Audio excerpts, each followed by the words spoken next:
حضور علیہ الصلاۃ والسلام نے اولیاء کی تعریف بیان کی اور یہ فرمایا کہ اولیاء کو یہ مقام اور مرتبہ کیسے نصیب ہوا۔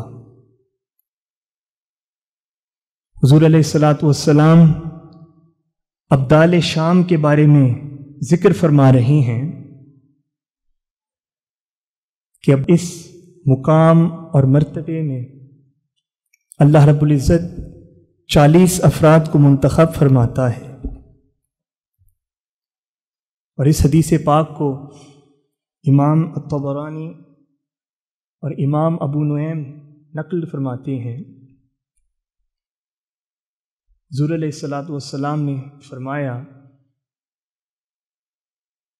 کہ اللہ رب العزت کے 40 ابدال ہیں، اور ان 40 ابدال کے قلوب حضرت ابراہیم علیہ السلام کے قلب کی مانند ہیں۔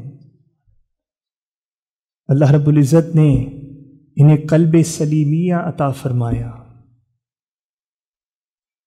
ان کے قلب میں صفا بھی ہے، پاکیزگی بھی ہے، طہارت بھی ہے، اور ان 40 ابدال کی موجودگی کی وجہ سے اللہ رب العزت اہل زمین سے عذاب کو ٹال دیتا ہے۔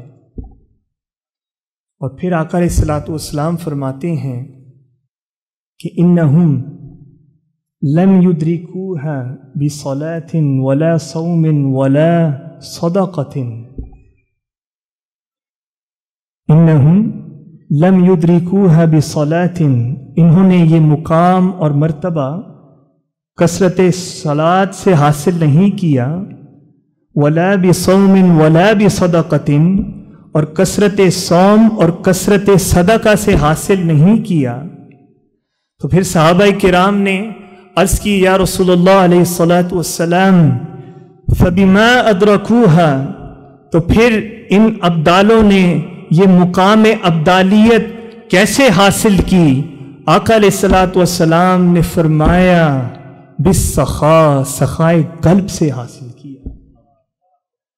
اللہ رب العزت کے برگزیدہ لوگوں کے دل سمندر کی طرح وسیع ہوتے ہیں، ان کے قلوب سمندر کی طرح وسیع ہوتے ہیں، ان کے قلوب میں کوئی تنگی نہیں ہوتی، ان کی شخصیتوں میں کوئی تنگی نہیں ہوتی، ان کے دل و دماغ میں کوئی تنگی نہیں ہوتی، ان کی طبیعتوں میں فراوانی ہوتی ہے، سخاوت ہوتی ہے، وسعت ہوتی ہے، ان کے خیالات میں بھی وسعت ہے، ان کے علم میں بھی وسعت ہے، ان کے تصورات میں بھی وسعت ہے، ان کے مشرب میں بھی وسعت ہے، ان کے علوم و حکم میں بھی وسعت ہے، ان کی مجلس میں بھی وسعت ہے، ان کی صحبت میں بھی وسعت ہے، وہ کسی کو اپنی صحبت سے محروم نہیں کرتے، ان کی صحبت میں نیک لوگ بھی آتے ہیں، گناہگار بھی آتے ہیں، ان کی صحبت میں صالحین بھی آتے ہیں، معصیت کار بھی آتے ہیں، ان کی صحبت میں ہدایت رکھنے والے بھی آتے ہیں، گمراہ لوگ بھی آتے ہیں۔ اللہ کے برگزیدہ لوگوں کی نہ صحبت تنگ ہوتی ہے، نہ شخصیت تنگ ہوتی ہے، نہ دل تنگ ہوتا ہے، نہ دماغ تنگ ہوتا ہے، نہ تصورات تنگ ہوتے ہیں، ان کی طبیعت سراسر وسعت پر مبنی ہوتی ہے۔ حضور نے فرمایا کہ اللہ کے ابدال کو یہ مقام اور مرتبہ